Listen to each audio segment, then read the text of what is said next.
With the general election 75 days away, wow. Campaigns are very curious about the state of mind of the American voter, and so are we. To help us out, we're turning to some trusted Democratic pollsters. Joining them in conversation is my colleague, Bob Cusack, editor-in-chief of The Hill. Over to you, Bob. Thanks, Steve. Joining me now are Margie O'Mara, principal at the polling firm GBAO, Cornell Belcher, president and founder of Brilliant Corners Research and Strategies, and Sergio Garcia-Rios, assistant professor of government and Latino studies at Cornell University and director of polling at Univision News. Great panel. Margie, I want to start with you. All the polls are showing that Joe Biden is winning, and all the polls basically showed that Hillary Clinton was winning in 2016. What's the difference this year? Well, I think there are a variety of differences. You have the consistency and the size of Biden's lead. That's one thing that I think is different from a little bit more of a narrow band, what we saw in 16. I think you're seeing more battleground surveys. And after 2016, you had a lot of polling outlets, including public polling outlets and media outlets, really focus on how their sampling works, looking at things like education and the regional distribution. You see some outlets even in this online kind of Zoom times doing more qualitative. CNN has a new qualitative outlet, a qualitative program that they've been rolling out in the last week or so. But I think regardless of all of that, all the differences in polling, I think, it doesn't really matter if we see a lead right now, because we should be focusing as a Democratic community, Biden campaign obviously as well, to make sure that we're getting out the vote, that we're making sure votes are counted, that we are making sure people are well equipped to vote absentee or vote by mail, that we're funding the post office to make sure they're able to process ballots, all the things that are required to make sure we have a safe election where people are turning out and enthusiastic. All those things should be done no matter what the polling shows. Cornell, you were a pollster at the DNC under Howard Dean. That was a while back. I want you to talk about the Democratic Party and how it's changed. I mean, if you think about various issues, police reform, immigration reform, gun control, gay marriage, this party has changed significantly. And what does that mean? Can you speak about that? And what does that mean for the 2020 election? Well, I don't think that I wouldn't so much say that party has changed significantly, but it has. But the American public has changed, right? I mean, it's trending right in line with the American public. Look, you go back 10 years ago. Gay marriage was a wedge issue. It's not a wedge issue anymore, and Democrats sort of were championing that. You look at environmental issues at the forefront right now, and Democrats are at the forefront with. So I would argue that frankly, when you see where the Democratic Party is right now, they are more in line with the changes that you're seeing in America now, and even around policing and police reform, like led by the Congressional Black Caucus, House Democrats put forward the Justice and Policing Act, which is a sweeping reform act, which is right in line with a lot of what we're seeing Americans want right now. They do want police to be held accountable. They do want this sort of treatment of African Americans to stop. And when you look at even in the sort of the battleground congressional districts, college-educated white women are overwhelmingly approving of the Justice and Policing Act. So I think the Democratic Party has been changing, but so has America. Americans have been changing dramatically. If you would tell me that a year ago that you'd have corporations and you'd have the majority of Americans having a favorable opinion of Black Lives Matter, I'd scratch my head and say that would be amazing. But here we are today, and you look at polling after polling, and Black Lives Matter has a higher thermometer rating than most of our politicians. Certainly higher than Donald Trump will keep tweeting against. Sergio, the Latino vote, very important. In the primary, obviously, Joe Biden did very well with African Americans. Bernie Sanders did pretty well among Latinos. What are the comparisons between 2016 and 2020 that you see in the numbers for Joe Biden? Yeah, I mean, I think there's probably more enthusiasm this time around. We do see a community that's ready to vote, but I do see some similarities in the sense that the Latino community is not necessarily feeling like they're being reached out. And the most recent poll that we had, upwards of 60%, almost 70% of the respondents say that they haven't been reached out by either party, really. And the Latino community is now probably more aware of the role that they have to play. And so it's a story. I was listening to what Margie was saying earlier, that it's about getting people out to vote. And this has been the story of the Latino community for a while now, and more so than now. And so it's a both way strategy where Latinos really feel like they need to go out, but they really haven't been contacted. And so there has to be that reach out, there has to be that contact from the parties in order for them to get out. So Sergio, that's just a follow-up on that. I mean, that's a problem because for the Democratic Party, because President Obama, his strategy in 2012, his reelection, really, he was reaching out. And that's a problem. Is the Democratic Party going to get its act together if it's not reaching out? It's getting late in the game. We only have 75 days to go. It definitely is. You were mentioning Bernie Sanders earlier. Some of the conversations that we had through the polling that we were doing, and some of the even qualitative stuff that we were doing in trying to figure out why Latinos were so close to Bernie Sanders, there was, of course, the issue of healthcare, which is very important for Latinos and has been for a while now. But it was also the fact that they have been reached out door to door. There has been that intentional, very intentional campaigning and reaching out to Latinos, which we really haven't seen. And even watching the convention last night, there's that sense that there's something missing that will certainly be needed. And let's remember, places like Florida, it was so close last time around, less than 1% difference, and certainly in places like Florida is where Latino votes are going to matter. Margie, as far as Joe Biden's speech in a couple days, basically on tomorrow night, what does he need to do? Because a lot of Democrats, they're looking for Joe Biden to move left, and certainly the center of the party, the vulnerables, who, if Joe Biden wins, who are in swing districts, they don't want Joe Biden moving left. What do you think he needs to do in his big speech? I think what people are looking for, Democrats of all stripes and voters across party lines, they're looking for someone who, heal the country, bring people together, demonstrate compassion and understanding and stability, all those kindness, just basic decency. Basically any positive trait that is in contrast to what we have currently in the White House. And I think, reminding people or talking about his personal story, his experience with President Obama, his personal story, which you've seen referred to a bunch in the nights we've had so far, I think is something that is, newer information for some folks, not everybody, of course, but for some voters. And I think you're going to see all of that weave together. I don't think you're going to see that many Democratic voters who are going to be watching the speech with some list of their policies and say, okay, I'm waiting to hear X, Y, and Z. And if I don't hear this specific calibration on this, then I'm going to do something different. People right now see that the country is in a lot of pain, a lot of turmoil, a variety of different, compounding crises, and we want someone reassuring. And I think that's what voters across the board want. And even before the pandemic, and I'm sure, Sergio and Cornell have seen this too in focus groups, when you say, okay, how's it going? How is the country doing? Well before the pandemic, when you could still fly and go in person, people would say, it's terrible. Everybody's, fighting each other. And, you can't even talk to your neighbor. You can't even talk to your relatives on Facebook. You can't even talk to your coworker. And that was, while you still could go see these people face to face. And so it's only been magnified and compounded now.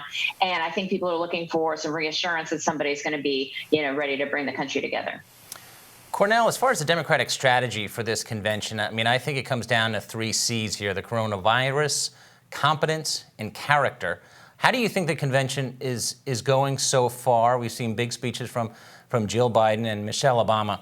And what do you think that Democrats need to do over the next couple nights? Well,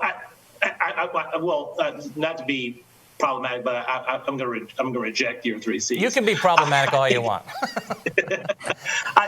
I think competence and character are always there. But look, picking up on what Marjorie just talked about, we just had, and we're still in some places, we have literally our young people on the streets of this country marching.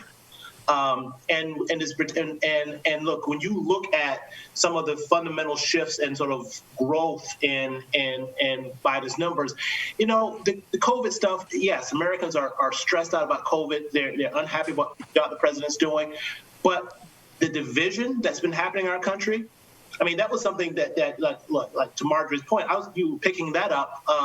Heck, we were picking that up going into 2018 when you talked to suburban women, and they feared that the division that's happening in this country, what does this mean for their children? Like, our country can't keep going down this divisive path. You had people talking about literally using the term civil war in this country. So I don't think it's. So I also think the division, and quite frankly, to be blunt about the racism, is on the ballot in 2020 in a way that it has not been before. And I think one of the most fundamental shifts that you see in the electorate today is a conversation that you had in 2016 about how, so many groups of voters, Donald Trump's racism was not a disqualifier. Well, clearly you're seeing right now that his racism is in fact a disqualifier. His sexism and his racism is disqualifying him from voters in 2020 in a way that we'd argue that it wasn't in 2016, and look, you got a majority of white voters now thinking that racism is a big problem in this country. You go back to 2008 when I was working on the Obama campaign.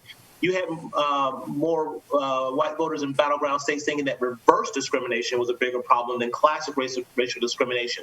There is something fundamentally different about how we're struggling with the ghosts of this country's past that we can't ignore. And I think mainstream media is doing a disservice when we just say, oh, it's all about COVID. No, it's about COVID, but it's also about the racism. But on that point, Cornel, as far as the agenda, let's say, Vice President Biden wins and he is the next president. What does he need to do? I mean, other than police reform, which I would think has to be done in the first 100 days, especially if Democrats control the Senate, maybe the filibuster is eliminated. But agenda-wise, what does he need to do other than bringing the country together? What would be in the top three things that Joe Biden has got to say, we need to do this in my first year? Well, I think when you look at the constituencies that were, I think, going to be key to him winning, I think, look, he's putting out, he just the other day put out, I thought was a sweeping economic plan that sort of help minorities grow minority businesses in this country, and to invest more in education. I think that's fun. That's fundamental. I think when you to Sergio's point about healthcare, especially with Latino vote, we hear in focus groups, healthcare is still not affordable for so many people. We've expanded it. We've brought more people to the table and giving them cover, but it's still it's crazy expensive for them. So we have to address that. But also, I think we're going to have to do some things that 4 years we didn't even think about we had to do in legislation. Like, we have to tell the president that you cannot destroy the United States Postal Service. I mean, I think there's some fundamental norms that I think Pelosi never thought 4 years ago that she would have to legislate. I think there's some fundamental norms around the powers of the presidency that I think our country is going to struggle with moving forward, because so much of the normalcy has been disrupted, and no one would think that we'd have to tell a president not to destroy the United States Postal Service. Sergio, as far as picking up on the point of health care, the Republican Party for many years now really has not had a Republican. They have not had a health care plan, and President Trump keeps promising it. It was going to be a few weeks ago, and now it's going to be the end of the month. But we have literally been waiting years for this. Is it too late for Trump to make up some of that ground? Because that's never usually good territory for Republicans on health care. And second part, independence. He is really struggling on independence. Is it too late? Because he's running a clear base election. Yes, I think the time has passed. It's clear that that's not going to happen, and if it's going to happen, it's not going to be the type of reform that Latinos and most Americans really want at this point. Some of the things that we have seen on research is that now that Affordable Care Act has been out for so many years, now there's been a shift, and people actually like it, and they don't want to go. This happens with many policies, this policy feedback type of thing. But and just to go back a little bit to Cornell's point, that these priorities, it's so interesting we're still talking about healthcare, because these priorities have always been in the agenda for Latinos and for many other minority groups. And now what COVID has done is exacerbate these needs. So really, the needs haven't changed.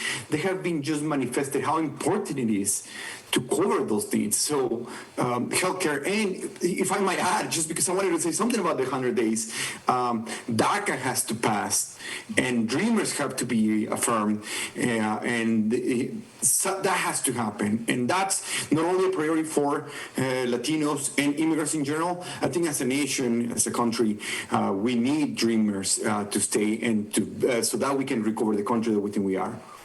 No, that's a good point. I mean, I was writing down what Biden's agenda would be in the first 100 days, and it's a long list. And of course, Margie, it depends on, as far as success of that agenda, what happens in the Senate. Right now, where do you see the landscape? Do you think Democrats right now are favored to win back control of the Senate?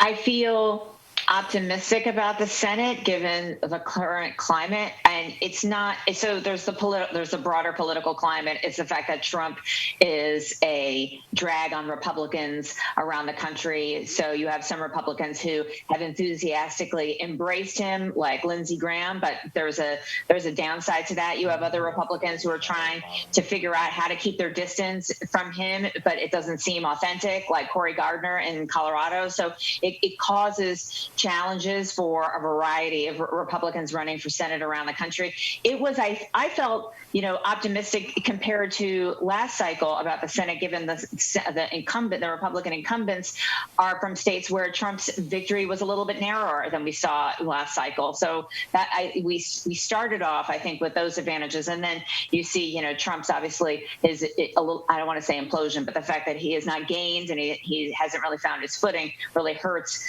Republican Senate candidates. And at the same time, when you have that kind of climate, you can attract the strongest Democratic candidates. We have an incredible set of Democratic candidates around the country who are running for these seats. You have governors running, you have people who, like all sorts of elected officials, people who are already well known statewide, people who have national fundraising bases, running for all of these seats, who have really caused a lot of create a lot of enthusiasm around the country. Now, of course, I'm not saying, there's still a lot of runway left, right? You still have a lot of these, races have not fully heated up or evolved and remains to be seen. But the fact that more states with Republican incumbents keep getting added to the battleground is a sign that it's a climate where Democrats are favored. And you see Republicans and the establishment Republicans saying that to the New York Times and so on. I mean, they're clearly indicating that they are concerned.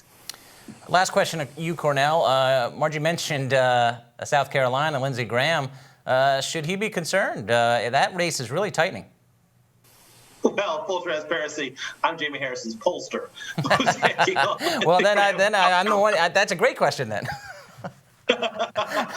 Look, South Carolina is coming online. You see, the changes that are happening in this country are happening the quickest in the South, in the Sun Belt, right? It's happening.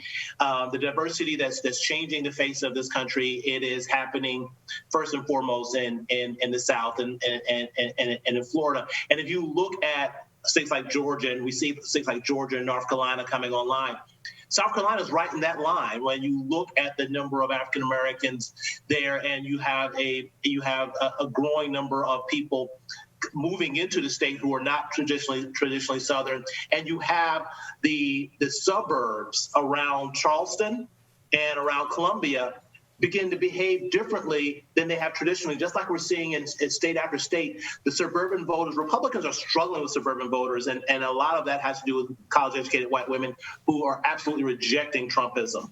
And that is all that is putting South Carolina more at play. So if we can be more competitive in the suburbs around Charleston and the suburbs around Columbia, South Carolina, and we can get African American performance out to what we were seeing above and before what we saw in 2008.